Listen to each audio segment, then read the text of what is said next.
GMNA uses artificial intelligence for generated speech, visuals, and production. AI-generated content may contain errors. Please verify important information before making decisions or taking action.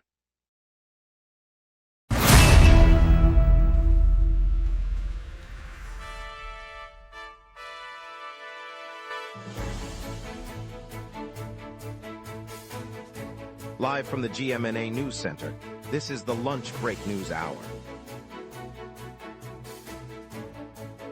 Good afternoon. Police are investigating shots fired at an East York apartment building where shattered lobby glass was found. Public Health has confirmed a TTC cooling tower as the source of the city's Legionnaires' outbreak. Heavy congestion is expected on the Gardiner and downtown routes. Over to you, Nathan.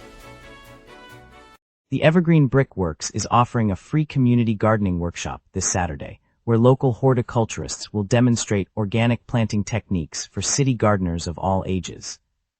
Registration is open online, and the session will start at 10 a.m., lasting approximately 2 hours, with participants receiving complimentary seed packets to take home. The venue provides wheelchair-accessible pathways and offers free childcare in a nearby tent, ensuring families can comfortably join the sustainable gardening demonstration.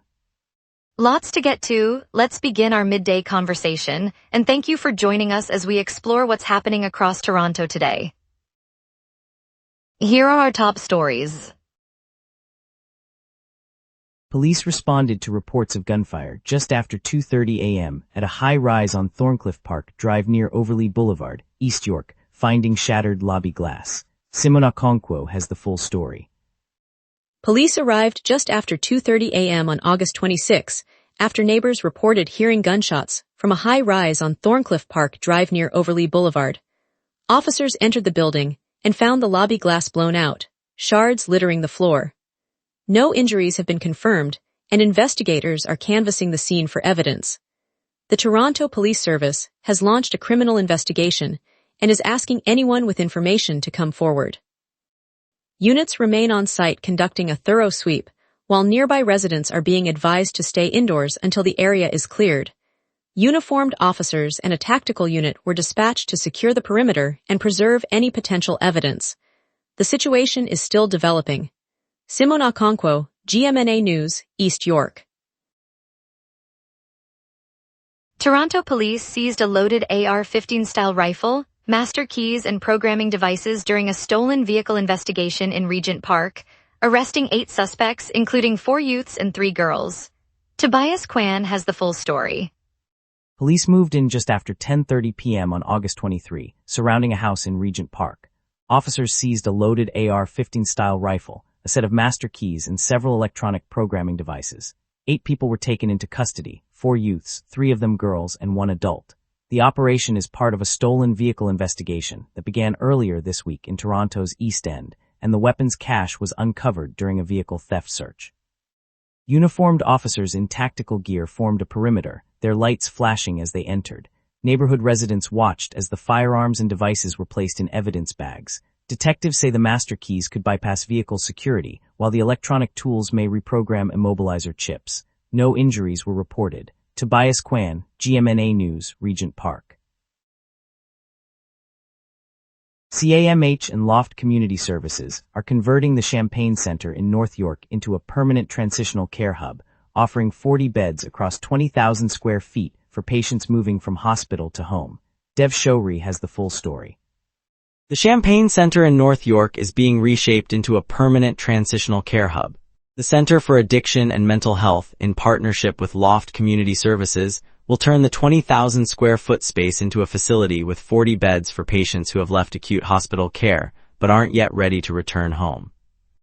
The new hub will sit between hospital discharge and home support, giving vulnerable individuals a place to recover, receive therapy, and connect with community resources. Officials say the conversion will streamline the flow of patients out of the hospital system while ensuring continuity of care. The project marks a collaborative effort to fill a gap in the local health network. Dev Showri, GMNA News, North York.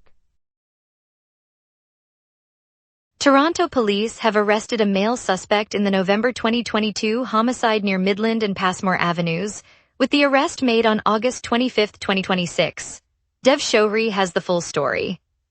Police on the ground say a male suspect was taken into custody late Thursday after an investigation into a November 2022 homicide near the intersection of Midland Avenue and Passmore Avenue.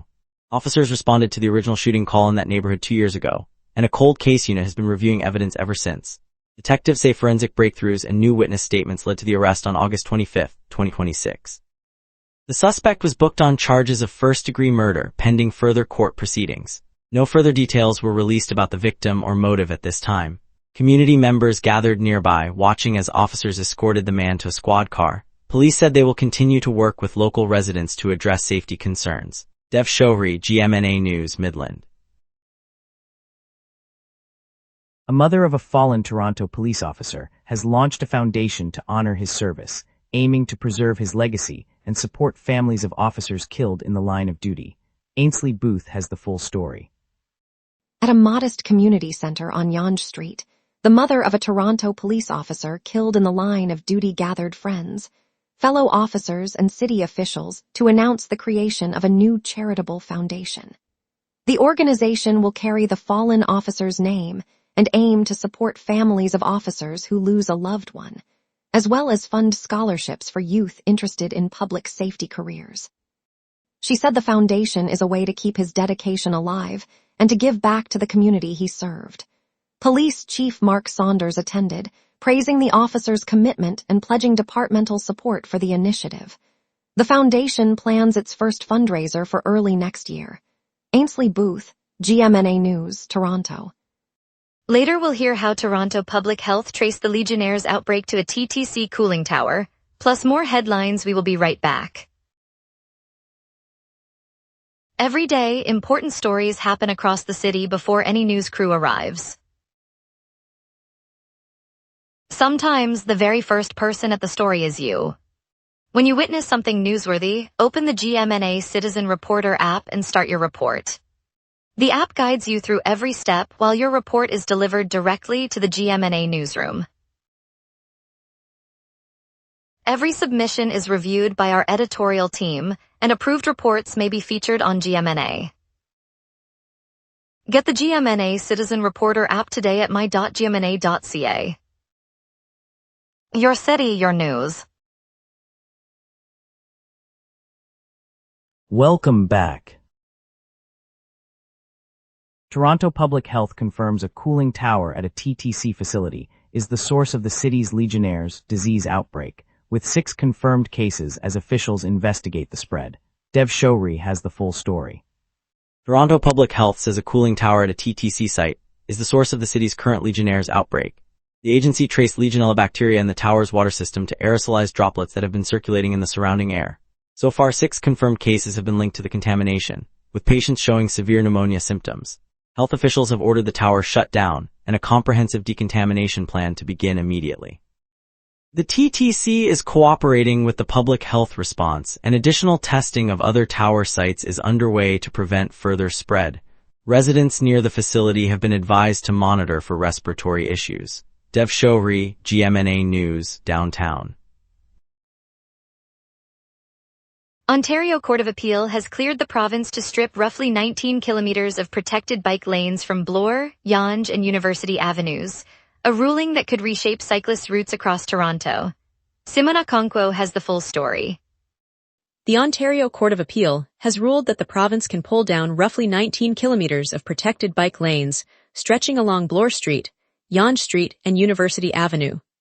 Cycle Toronto, represented by Michael Longfield and Trish LePerc, challenged the lanes, arguing the city overstepped its authority. The panel found the province's decision to reallocate the road space within its jurisdiction, clearing the way for the lanes' removal. Cyclists who rely on the protected routes will now face a mix of regular traffic and shared lanes on those 3 corridors. The ruling could reshape daily commutes for thousands of riders across the city as officials prepare to dismantle the infrastructure. Simone Okonkwo, GMNA News, Bloor Street. Toronto firms are evaluating the impact of new U.S. tariffs on Canadian goods and Ottawa's retaliatory counter-tariffs announced this week, as trade tensions rise under President Trump. Ainsley Booth has the full story. Toronto firms are scrambling to gauge how fresh American duties will hit their bottom lines after Washington rolled out a new round of tariffs on a slate of Canadian products. The move, announced by President Donald Trump on Tuesday, targets everything from lumber to automotive parts, prompting Ottawa to unveil matching counter tariffs aimed at U.S. steel and aluminum. Local manufacturers and retailers say they are revisiting supply chains, tightening budgets, and looking for alternative markets as the trade standoff deepens. Industry groups warn that higher costs could filter through to consumers, while some exporters are already scouting new routes to keep orders flowing. The uncertainty has turned boardrooms into war rooms as companies weigh short-term losses against longer-term strategy. Ainsley Booth, GMNA News, Toronto. Toronto police have arrested a third suspect linked to the 2022 Etobicoke shooting that left 2 men dead and a woman injured. The arrest brings the total number of suspects to 3. Dev Shouhri has the full story. Police say a third suspect was taken into custody on August 25, 2026, late Tuesday in the ongoing investigation of the 2022 Etobicoke shooting. Officers located the individual in the Etobicoke area and arrested him without incident, then laid a charge of attempted murder, assault with a weapon and related offenses. The suspect is believed to have been involved in the drive-by that left 2 men dead and a woman wounded nearly 4 years ago. Detectives say the new arrest brings the total number of people held in connection with the case to 3. The police department has not released further details about the suspect's identity or the next steps in the prosecution. Dev Shouhri, GMNA News, Etobicoke. Ontario Premier Doug Ford says his recent conversation with President Donald Trump grew personal and heated, prompting a call for a calmer tone. Simon Okonkwo has the full story. Premier Doug Ford told CNN that his recent phone call with President Donald Trump quickly turned personal and heated, prompting him to ask for a calmer tone. Ford said the conversation spiraled into a heated exchange after a contentious meeting between the two leaders earlier this week. He emphasized that the dialogue needed to be cooled down before it affected any ongoing discussions. CNN's Wolf Blitzer asked Ford to elaborate, and the premier replied that both sides were feeling the pressure of a fast-moving agenda. The premier stressed the importance of keeping the focus on policy rather than personal attacks as the two leaders navigate their next steps. Simon Okonkwo, GMNA News, Toronto. Let's get a look at your afternoon forecast with the weather team. A weak low pressure drifting east under a western jet stream sets today's mild, clear afternoon in motion. On this date, Toronto once scorched at 32.7 degrees Celsius back in 2021, a spike that rode the tail of a lingering heat dome. The chill side of history fell to 11.7 degrees Celsius in 2017, when an Arctic blast slipped south under a deep trough. Normal highs hover around 22 degrees and lows near 14, so today's 21-degree reading feels comfortably between those extremes. The contrast reminds us how quickly the jet can swing the city from heat to cold. The live radar shows a clean canvas across southern Ontario, no echoes in the south, central, or lake effect zones. With the weak low pressure drifting east and a modest western jet aloft, moisture is being siphoned northward, leaving the region under a dry, subsiding air mass. The next hour will remain clear and the next few hours stay that way until after sunset. With the sky unmarred, let's turn to today's outlook. At noon, the thermometer reads 18 degrees Celsius under a clear sky, with a light eastern breeze of 5 kilometers per hour. The lingering low pressure is easing lower, allowing warm air from the south to creep in behind the modest western jet.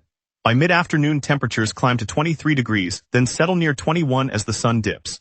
Humidity stays high at 90%, so the heat feels muggy despite modest winds. The ultraviolet index registers 6, indicating moderate solar intensity. No precipitation is expected and there are no active weather alerts. Overall, the atmosphere remains stable through the evening. Let's shift to the 5-day outlook. Looking ahead, Thursday brings a brisk rise to 26 degrees with a low of 16, under a clear sky that follows today's high pressure. Friday stays dry and slightly cooler, topping at 22 and dipping to 14, again clear. Saturday's high of 23 pairs with a low of 13, but cloud cover will increase, hinting at a more muted sun. Sunday continues the overcast trend, reaching 25 and holding at 18, the clouds keeping afternoon warmth in check. Monday shifts the pattern as the lingering low pressure invites a 25% chance of rain, while temperatures climb to 27 with a mild low of 21, making the weekend's end the warmest stretch. No alerts are in force for the period. And that's your weather. Remember, the lunch break is also available as a podcast. Listen anytime on Apple Podcasts or wherever you get your podcasts. We'll break down heavy traffic, preview the Blue Jays versus Royals game, and hear how NeuroPulse secured $15 million funding. We will be right back. Every day, important stories happen across the city before any news crew arrives. Sometimes the very first person at the story is you. When you witness something newsworthy, open the GMNA Citizen Reporter app and start your report. The app guides you through every step while your report is delivered directly to the GMNA newsroom. Every submission is reviewed by our editorial team, and approved reports may be featured on GMNA. Get the GMNA Citizen Reporter app today at my.gmna.ca. Your city, your news.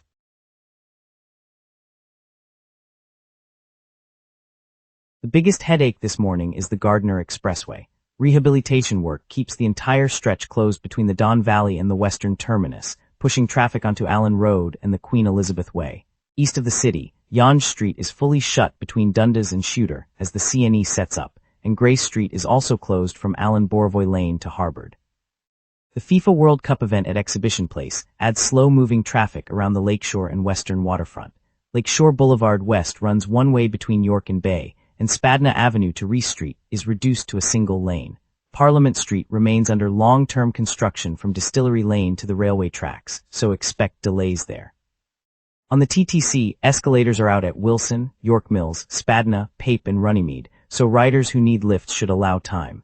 Expect worst congestion to hold through the morning, with easing possible after noon as event traffic disperses. Toronto Blue Jays take on Kansas City Royals at Rogers Centre today, a showdown that could swing the division race. Grab a seat or tune in for a baseball night. The rivalry adds spice, and the stadium's rooftop bar serves craft brews. Meanwhile, the Canadian National Exhibition rolls on at Exhibition Place, offering rides, food stalls, and live music for anyone looking to stretch the lunch break with a bite of fun. It's perfect for families, foodies, and thrill seekers alike. Music fans, mark your calendars. First Class Fest kicks off in 2 days at Sobeys Stadium, a 2-day electronic showcase that promises fresh beats and late-night vibes. Expect surprise pop-ups and a lineup that spans techno to bass house. And for the metal crowd, Iron Maiden lands at Scotiabank Arena 3 days from now on the run for your Lives World Tour, with Megadeth joining the stage, a must-see for headbangers. The setlist will span 4 decades of metal anthems. And now here's Marcus with sports. Pitching woes, a frustrating loss, and a widening wildcard gap hit Toronto. Shane Bieber landed on the injured list Tuesday, forcing Toronto to reshuffle a rotation already stretched by relentless arm setbacks. With 3 starters now unavailable, the Jays will lean on recent call-ups and bullpen depth, turning every series into a test of managerial flexibility. Kansas City edged Toronto 5-3, leaving the Jays reeling from another frustrating defeat. The loss underscores a mounting pressure to win the majority of their remaining games if the wild card hopes are to survive, and spotlights the urgency of stabilizing both pitching and offense. The latest standings push Toronto 3 games out of the American League wild card picture, widening the gap as the season's final stretch begins. With every series now a must-win, the front office faces pressure to accelerate the pitching rebuild and extract maximum production from the current roster. Stay tuned as the Jays chase every win toward October. Thanks, Marcus. NeuroPulse, the AI health monitoring startup anchored in the Junction, just closed a $15 million Series A led by Real Ventures with BDC Capital and angel backers on board. The infusion will power a 30-engineer research and development expansion and kick off a pilot manufacturing line right here in the neighborhood. That means new high-skilled jobs for local talent and faster access to affordable wearable health tech across Canada. As Toronto pushes to become a global health tech hub, NeuroPulse's growth turns the Junction into a real-world lab for innovation. It's a reminder that homegrown tech can keep our city healthy and our economy thriving. The company is also partnering with local universities and community health centers, ensuring the technology reflects the diverse needs of Toronto residents.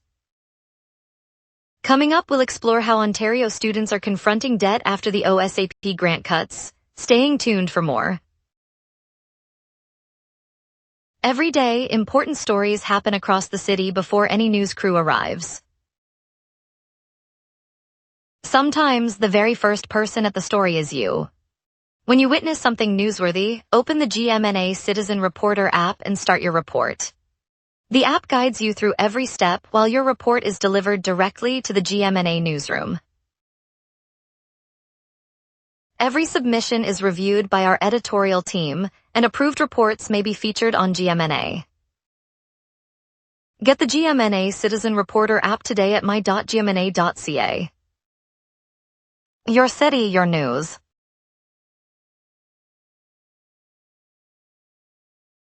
The Toronto Blue Jays are gearing up for a pivotal showdown against the Kansas City Royals at Rogers Centre, promising high-stakes baseball that could shift the division race.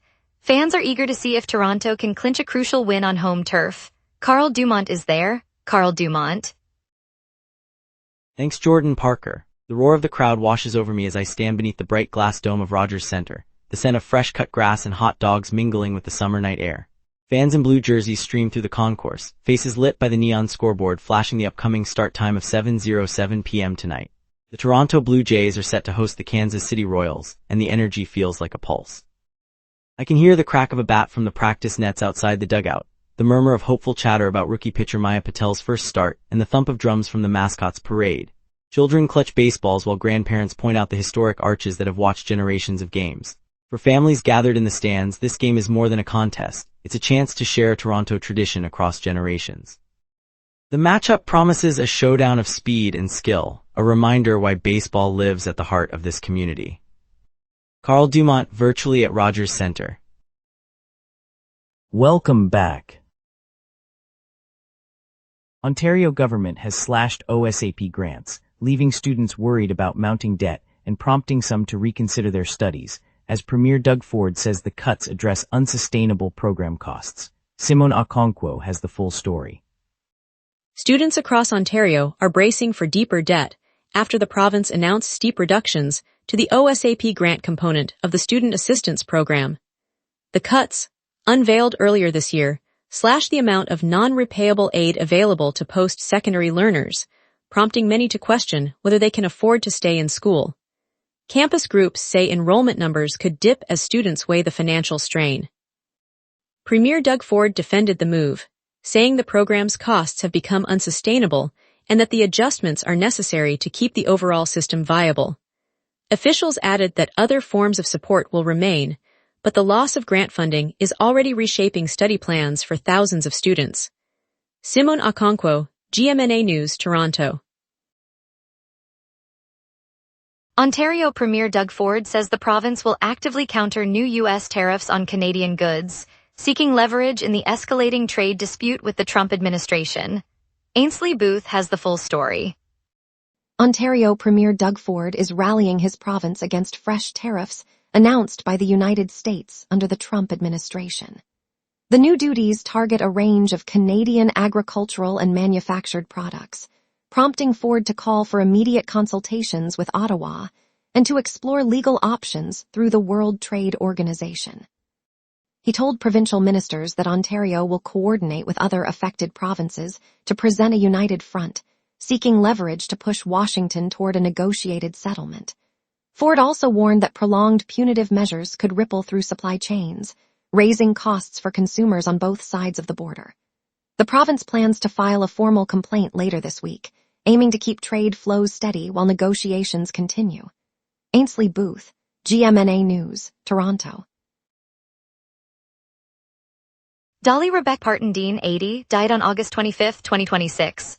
She began her career at 13 with the single Puppy Love, and as a teenager she took the stage on the Grand Ole Opry, launching a trajectory that would reshape country music. Over a span of 6 decades, she sold more than 100 million records, earned 11 Grammy Awards, and brought her sharp wit to the big screen in films such as 9 to 5 and Steel Magnolias. In 1986, she opened Dollywood, turning a family dream into a beloved destination. Her music and philanthropy have inspired generations, leaving an enduring imprint on entertainment and charitable work worldwide. She will be remembered for the joy she gave us. Thank you, Toronto, for joining us on the lunch break. Today's look at the new 40-bed transitional care hub in North York highlights the city's commitment to mental health recovery. I'm Jordan Parker, and I appreciate your time. We'll be back tomorrow with more stories that matter to you.